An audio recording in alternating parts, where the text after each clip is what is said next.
Imagine being told that the man you will marry has already been buried. No wedding night, no vows spoken face to face, no heartbeat beside yours, only a grave, a photograph, and a promise made to the dead. In some parts of China, this is not a myth. It is not a horror movie. It is tradition. And tonight, you will hear the true story of a woman who was forced to marry a ghost to repay a family debt and silence a curse that refused to die. This is not just a story about love. It is a story about fear, about obedience, and about what happens when the living are trapped by the demands of the dead. Welcome to Echoes of Forbidden Love. In rural northern China, far from the skyscrapers and neon lights, traditions are older than memory. Here, the past does not stay buried. It walks with the living. It eats with them. And sometimes, it marries them. This practice is known as Minghun, ghost marriage, a ritual meant to unite spirits in the afterlife, to restore balance, and to protect families from misfortune. To outsiders, this sounds impossible, unthinkable, cruel. But for generations, families believed that an unmarried spirit was a dangerous spirit. And when death came before love, someone still had to pay the price. Ghost marriage dates back over 3,000 years.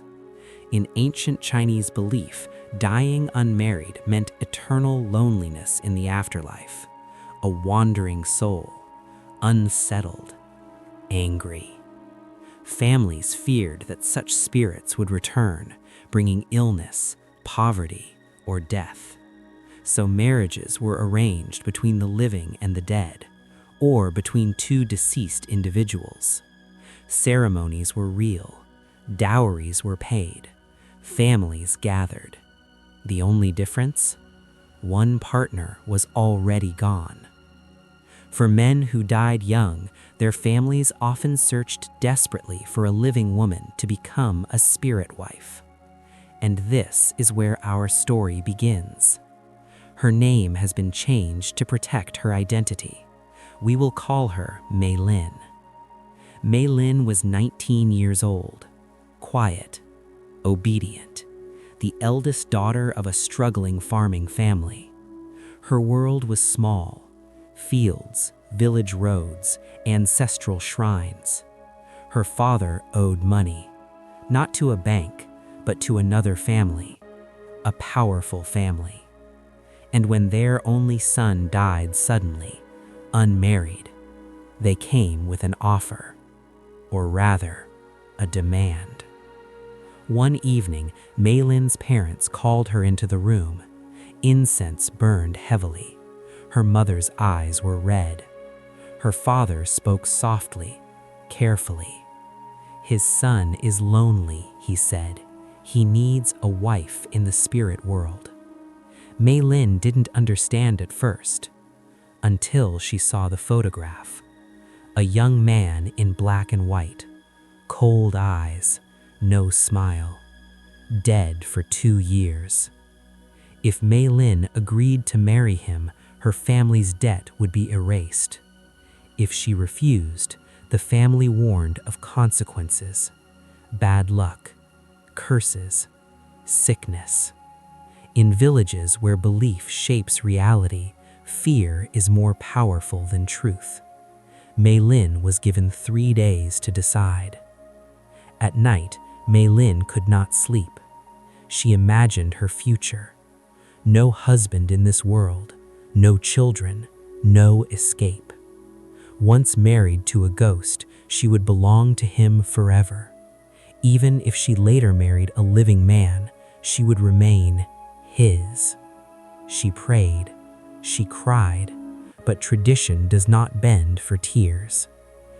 On the 3rd day, she lowered her head and said yes. The wedding was held at dawn. There was no groom, only a wooden tablet engraved with the dead man's name. Red cloth, firecrackers, offerings of food. Mei Lin bowed. Once, twice, 3 times. To heaven, to earth, to the spirit of the man she never met. At the end of the ceremony, she was no longer her parents' daughter. She was a widow, at 19. After the ceremony, Mei Lin did not return home.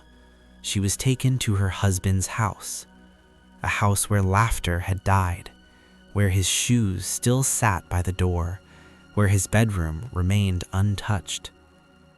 At night, she was expected to sleep alone in the room meant for a man who no longer breathed.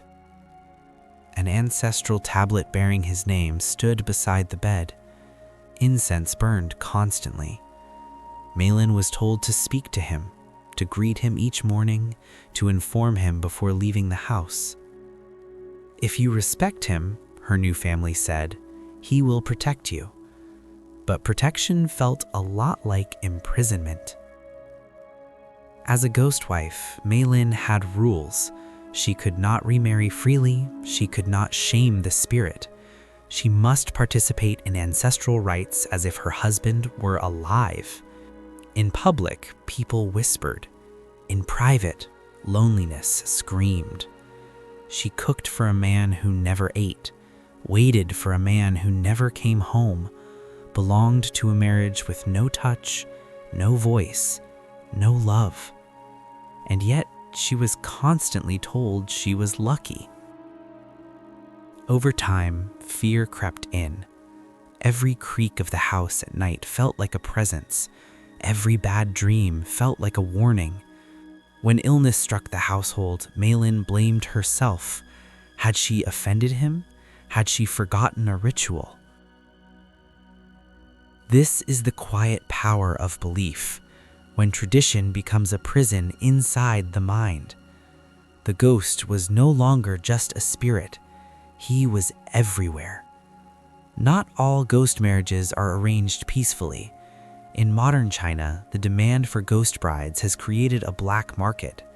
Bodies stolen from graves, families paying huge sums to secure brides for dead sons.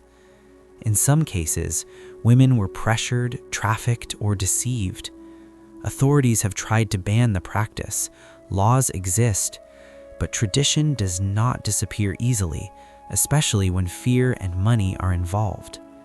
Mei Lin's story was not unique. She was one of many. Years later, Mei Lin eventually left the village, with permission, with rituals, with conditions. She later married a living man, but even then, her past followed her. She remained spiritually a ghost wife. At festivals, she still returned to honor the dead. Some chains cannot be seen, but they are felt forever. To some, this story sounds unbelievable. To others, it is history. But the truth lies in between. Ghost marriage is not about love. It is about fear of the unknown, fear of curses, fear of dishonoring the past. And often, women pay the price, not with blood, but with their lives quietly redirected. Mei Lin never loved her husband, but she honored him. She obeyed a tradition older than her own dreams, and in doing so, she became a reminder of how powerful belief can be, powerful enough to bind the living to the dead. Her love story was never written in letters, never sealed with a kiss, only with incense smoke and silent bows. Some love stories begin with a heartbeat, others end with one, but some exist in the space between. If this story stayed with you, if it disturbed you or made you think, then its echo is still alive.